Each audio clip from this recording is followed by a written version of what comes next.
There's a voice in your head. It doesn't shout. It doesn't scream. It sounds reasonable. It sounds intelligent. It sounds like discipline. It says things like, "You should be further by now. That wasn't good enough. You could have handled that better. Why do you always do this?" And the strange thing is, you rarely question it. You assume it's helping you. You assume it's keeping you sharp. You assume it's the reason you've achieved anything at all. But what if the voice that feels like discipline is actually fear? Most people don't realize how constant their self-criticism is. It runs quietly in the background, after conversations, after meetings, after mistakes, after small social interactions. You replay what you said. You edit it in your mind. You imagine how it could have been better. You imagine how you might have sounded. Even after something goes well, you move on quickly. You accomplish something and immediately think, what's next? You finish a task, and instead of satisfaction, you feel relief. Relief that it's done. Relief that it's acceptable. Relief that no one can criticize it. And then the standard rises again. You move the goalpost, again and again and again, until nothing ever feels complete. Being hard on yourself often feels productive. It feels like ambition. It feels like high standards. It feels like growth. But there is a difference between standards and self-attack. High standards say, "I want to improve." Self-attack says, "I am not enough." High standards are directional. Self-attack is personal. One targets behavior, the other targets identity. And when identity becomes the target, anxiety grows. Where does this come from? Part of it comes from comparison. You are constantly exposed to curated progress. People announce promotions, engagements, fitness transformations, business launches, income milestones. And even if you know it's curated, your brain still measures. It compares timelines. It compares results. It compares speed. You may be doing well, but comparison removes context. And when context disappears, pressure increases, because there will always be someone ahead of you in something. And when progress becomes relative, satisfaction disappears. Another layer is conditional approval. Many people learned early in life that praise followed performance. You were recognized when you achieved. You were noticed when you succeeded. You were approved when you behaved well. So your nervous system built a rule. I am valued when I perform. That rule doesn't disappear when you grow up. It internalizes. Now you don't need someone else to pressure you. You pressure yourself. You monitor yourself. You evaluate yourself constantly, because somewhere inside, you still believe worth must be earned. Perfectionism intensifies this pattern. Perfectionism is not about excellence. It is about protection. It is about believing that if you get everything right, you will avoid criticism, avoid embarrassment, avoid rejection, avoid shame. So you over-prepare, you overthink, you overcorrect, you over-analyze, because mistakes feel dangerous. But perfection is unattainable, so security never arrives. You reach one level and immediately scan for flaws. You improve slightly and instantly see what's missing. Perfectionism promises safety, but delivers anxiety. There is also productivity culture. You live in a world that glorifies busyness. Being busy signals importance. Being productive signals worth. Rest feels indulgent. Slowing down feels risky. Pausing feels like falling behind.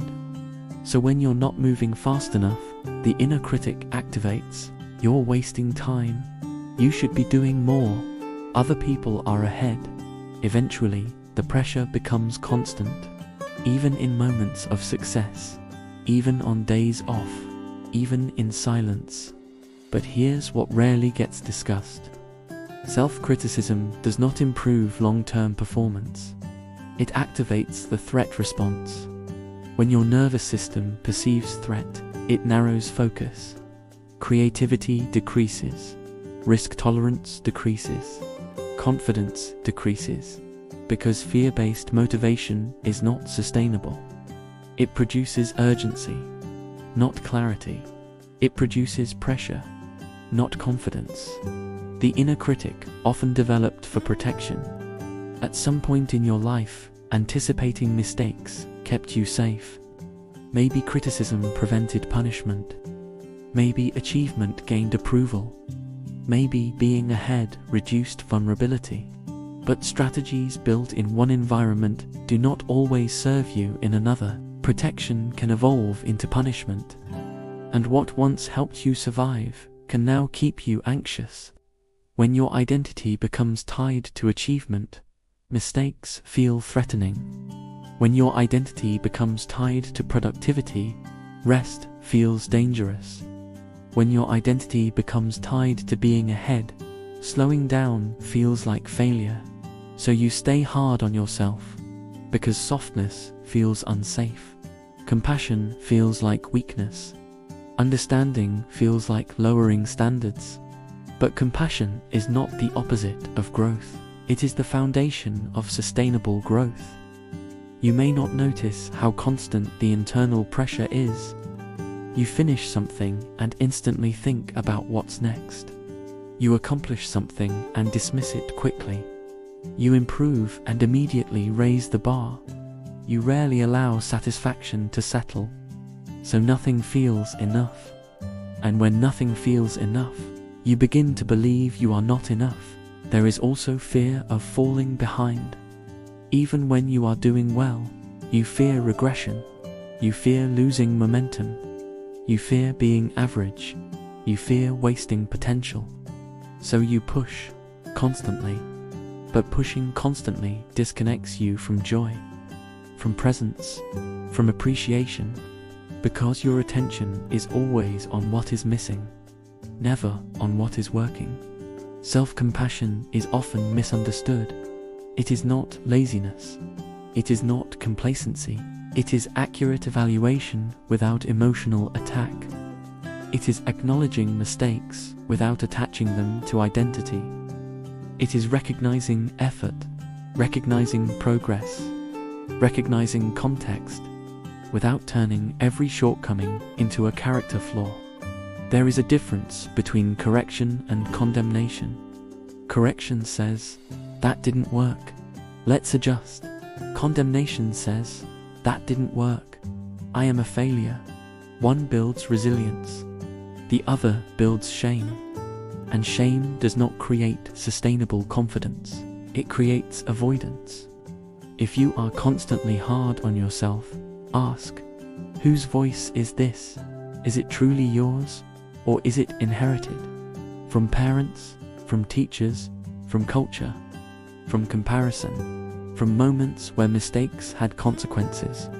You may be carrying standards that are no longer necessary. You may be enforcing rules that were built for survival, not growth. The voice in your head may have started as protection, but protection does not need to become punishment. You can keep ambition, you can keep discipline, you can keep standards without keeping shame.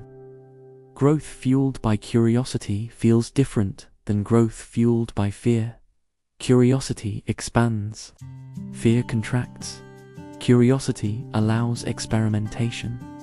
Fear demands perfection. Curiosity tolerates mistakes. Fear magnifies them. You do not need to lower your goals. You need to change the tone.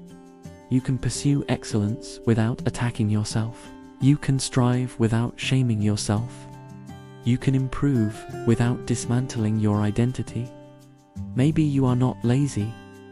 Maybe you are exhausted. Maybe you are not behind. Maybe you are comparing timelines that were never meant to be yours. Maybe you are not failing. Maybe you are learning. And maybe the pressure you feel is not discipline, Maybe it is fear disguised as motivation.